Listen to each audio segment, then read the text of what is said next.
안녕하세요. 산업시크릿 시청자 여러분, 오늘은 마지막 강의를 할 순서가 되었습니다. 지금까지는 바이오 산업의 전반적인 현황, 그다음에 정부 R&D 자금에 대한 이야기, 그리고 산업부 바이오 정책에 대해서 말씀을 드렸습니다. 마지막 5부는 산업부 바이오 과제, 결국 내가 어떤 과제를 지원해야 되는지 그 산업부 바이오 과제에 대해서 말씀을 드리겠습니다. 산업부의 가장 대표적인 산업은 산업 핵심 기술 개발 사업입니다. 근데 여기서 보통 이것들은 전 분야가 한 번에 하는데 실제적으로 여기 할 때 많은 혼동들이 일어나는 것들이 있습니다. 어떤 게 일반형 과제지? 이거 통합형이 뭐지? 이런 얘기를 많이 하시는데요. 실제로 산업부의 과제는 세 가지 형태로 있습니다. 일반형 과제는 그냥 과제를 공고해서 한 그룹에서 가져가는 거고요. 통합형 과제는 1, 2, 3세부가 있습니다. 그 3세부를 내가 팀을 짜가지고 와서 한 번에 심사를 받는 그런 구조입니다. 예를 들어서 A와 B를 만들어서 나중에 C를 만들어야 될 경우는 1세부, 2세부, 3세부 해서 서로 연관성 있는 과제는 보통 통합성의 과제로 나가고요. 마지막으로 병렬형 과제는 뭐냐? 유사한 거. 하지만 서로 각자 연구를 진행할 수 있는 겁니다. 이거는 1세부, 2세부를 각각 신청을 해야 하는 것입니다. 나는 1세부에 하고 얘는 2세부에 하고 해서 각자 한 다음에 그 팀을 산업부에서 묶어주는 그런 형태의 과제입니다. 그래서 이런 과제들이 좀 헷갈리기가 쉽고요. 또 하나는 원천 기술형이냐 혁신 제품형이냐 두 가지의 분류가 있습니다. 그러니까 앞쪽에서 새로운 도전적이고 새로운 신기술을 개발하는 데는 원천 기술형을 주로 많이 하고요. 그거는 실제적으로 나와 있습니다. 거기에다가 주관 기업은 누가 해야 되냐? 이거는 제한 없다. 이렇게 풀어주는 거 학교가 들어와도 상관없고 어디가 들어와도 상관없는 게 보통 원천 기술형이고요.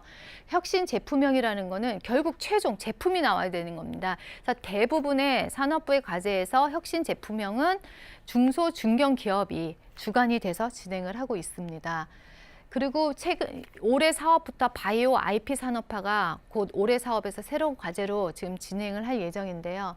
이거는 결국은 두 개의 다른 그룹이 오는 것입니다. 결국 기술을 가진 자와 그거를 산업화할 수 있는 자가 짝을 맺어서 결국 이 사업에 지원할 수 있는 그런 구조로 가고 있습니다. 그리고 또 산업부에서 하는 사업이 있습니다. 다부처 유전체 사업입니다. 이 사업은 뭐냐면 총 5개 부처가 공동으로 진행을 하지만 각 부처마다 연관성은 없는 사업입니다. 그래서 실제적으로 산업부는 그 포스트 게놈 유전체 사업을 산업화를 지원하는 일을 하고 있습니다. 그러니까 이걸 하다 보니 IT 사업 같은 회사들이 지원하기 좋고요. 유전체 비즈니스 모델을 개발해서 산업화하는 그런 모델로 가고 있고 이거는 2014년에 처음 공고를 했습니다. 앞으로 9년 사업이니까 한 8년 동안 과제가 계속 다양한 형태로 각 부처에서 아마 나올 것으로 생각이 됩니다.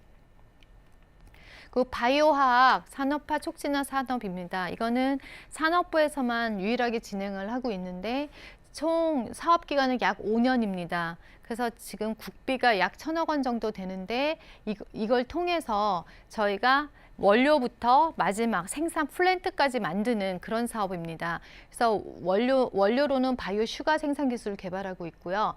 소재는 자동차 소재용, 그다음에 전기, 그다음에 섬유 이런 다양한 바이오 폴리머, 바이오 매스를 사용한 바이오 플라스틱 이런 소재를 개발하는 사업입니다. 그리고 최종적으로 그거를 산업화할 수 있는 그런 기반까지 구축해 줄 수 있는 산업이라 말씀드릴 수 있습니다. 그래서 제가 오늘 강의 시간에는 이 바이오 산업에서 좀 활용이 가능하고 지원할 수 있는 산업에 대해서 좀 오늘은 간단히 설명을 드리고자 합니다. 우선 신성장 동력 장비 경쟁력 사업은 신성장 동력이라고 지정된 분야가 7대 분야가 있습니다. 여기에 바이오가 저희가 들어가고요.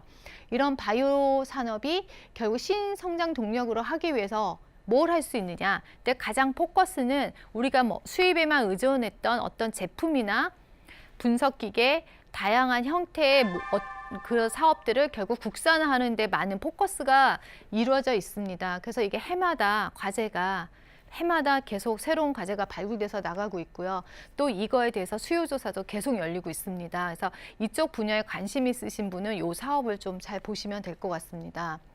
그다음에 산업융합 촉진 사업이라는 게 있습니다. 이거는 내가 신제품을 개발하는데 실제로 지원을 해주고 인증까지 지원해주는 그런 산업입니다.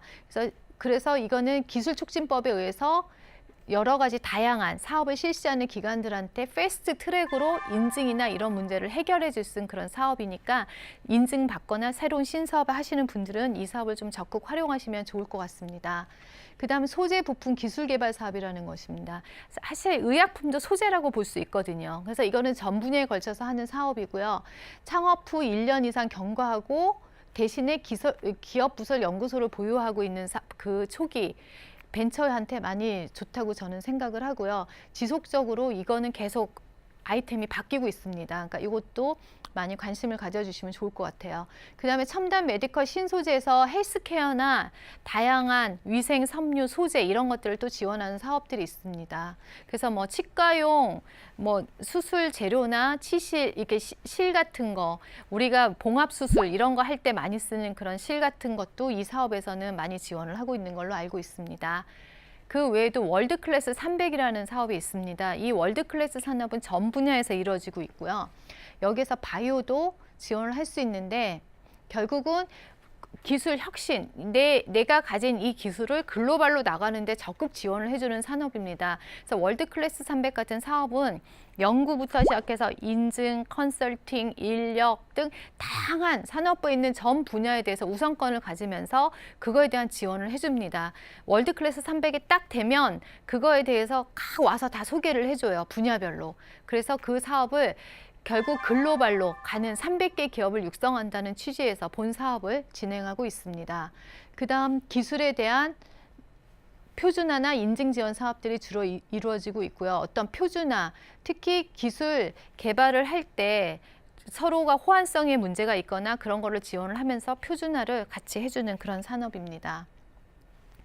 그 다음 인력이 없을 경우는 저희가 산업 전문 인력 역량 강화 산업이라는 걸 합니다. 이 사업을 통해서 다양한 인력을 양성을 시키고 또 그들을 데리고 와서 내가 사용을 해서 그들과 함께 같이 성장하는 그런 모델들이 있고요. 또 산업기술 연구 기반 구축 사업이라는 것이 있습니다. 이거는 연구 시설이나 장비를 새로 개발할 때 우리가 여러 가지 다양한 형태로 새로운 뭐 실험실에서의 장비, 생산에서의 장비, 연구했을 때 분석의 장비들을 새로운 아이디어를 가지신 분들이 많이 지원을 하고 있고요. 이것도 올해 계속 해마다 저희가 지원을 하고 있는 산업입니다. 그리고 우수연구센터 ACT라고 이거 최근에 뭐 이 사업도 공고 나가서 많은 분들이 되신 걸로 아는데 결국은 세계 인류 수준의 부설 연구소를 육성하겠다는 것입니다. 그래서 이거에 대한 혜택도 많고요. 그 실제적으로 이걸 통해서 많은 지원들을 세금적인 혜택부터 시작해서 많은 지원을 받고 있으니 이것도 우리가 어떤 우수연구센터로 지정이 돼서 혜택을 받으시면 좋을 것 같습니다. 그 다음에 청정 생산 기반 전문 기술에서 뭐 제품에서 생산할 수 있는 뭐 수송이나 폐기 뭐 이런 자원들을 다시 또 감축을 할 수 있는 그런 기술, 그런 것들에 대해서 제고하는 분야에 대해서 지원을 해주고 있습니다. 그리고 글로벌 전문 기술 개발 사업에서 첨단 연구 장비 사업을 하고 있습니다. 그 다음에 최근에는 신사업 분야에 따라서 좀 첨단화된 기술을 해주는 그런 일들을 하고 있고요. 또 두뇌 산업 육성이라는 프로그램이 올해부터 또 생겼습니다.